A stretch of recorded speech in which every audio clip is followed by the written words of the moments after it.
Hey Derek, it's Dr. Scott. Has some feedback for you on your Essay 2 draft. Just as a reminder, the things that I'm looking at, or the criteria that I'm looking at for this assignment, are your thesis statement, your ability to have a thesis statement that's focused, interesting, and something that's debatable. I'm also looking at your ability to use details from the murals and to use two quotes, either from the Scioto Historical website or the documentary that we watched, to also support your thesis statement, to support your claims. I'm also taking a look at organization and transitioning, and organization also includes your ability to keep ideas together, like keep similar ideas, group them together, but then more importantly, I think, to have a reason for why you've located ideas in the position that you have them, and transitioning helps you do that, kind of explain those connections. Finally, I'm looking at your ability to integrate sources. So that's what I'm looking at.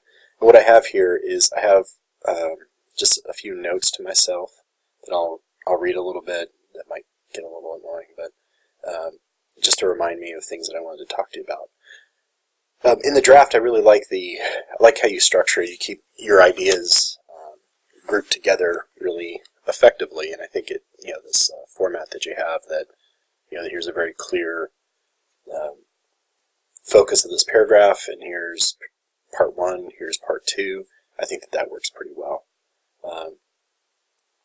Just to be clear, you had mentioned that they're there to protect Portsmouth, but that mural is not about, there wasn't like a Civil War battle around Portsmouth.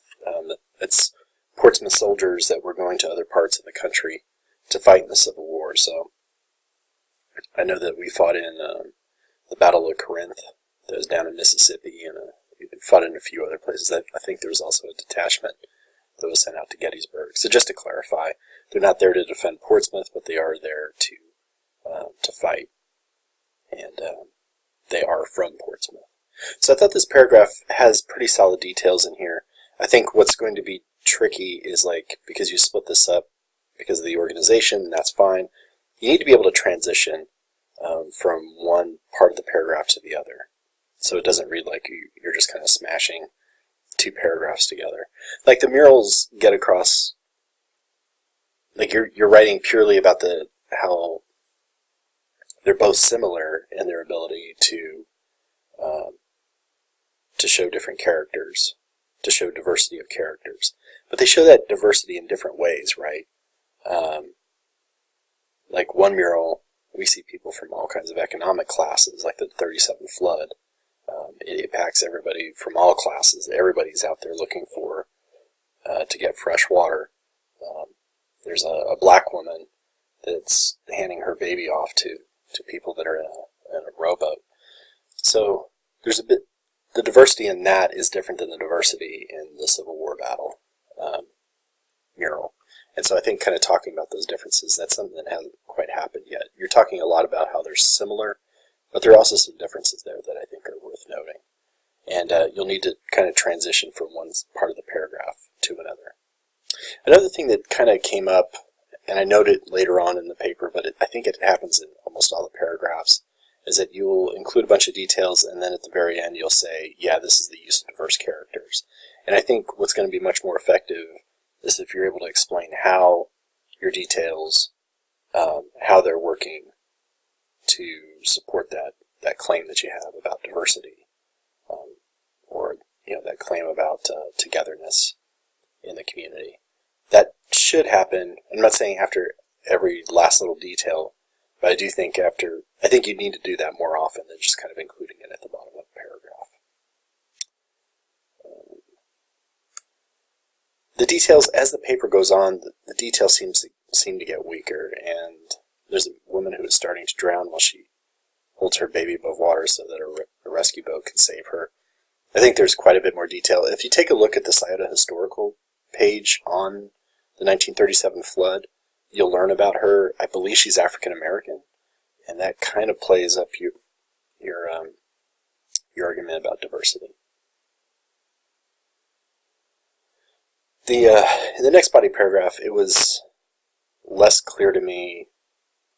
I think this was a working together paragraph, kind of like these, the murals are showing how people can work effectively together. And if that's the case, I think that needs to be clear. If it's not the case, I'm still unsure what the overall focus of the paragraph is. Its position of important characters, how they relate and differ to the other mural. Yeah, for me, I had a hard time understanding, okay, how does this relate to the paper's overall argument? I read it, after I read it through a couple times, it seemed like this was an issue of togetherness. Like the murals are showing, they're positioning people to show that the people from this town are united, or that they demonstrate togetherness. I do think, and I've thought about this with these couple murals, like togetherness is something that is, you can convey that in a few different ways. And the way that kind of stands out to me, and you can totally ignore this, you can disagree with it, and just straight up not include it in your paper, that's absolutely fine. But one idea that I think about is like, there's something about wearing a uniform where everybody is kind of dressed the same. Even if you change your uniform a little bit, let's say you don't have your uniform completely tucked in, like there's still like a similarity to everybody. There's still a togetherness visually with folks that wear uniform. And then with the 1937 flood mural, like the way that that's painted, where it's all in kind of the same tone and the same colors, there's also a togetherness there as well.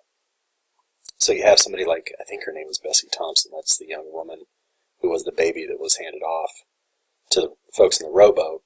And I believe she was black, and I believe her mother was black.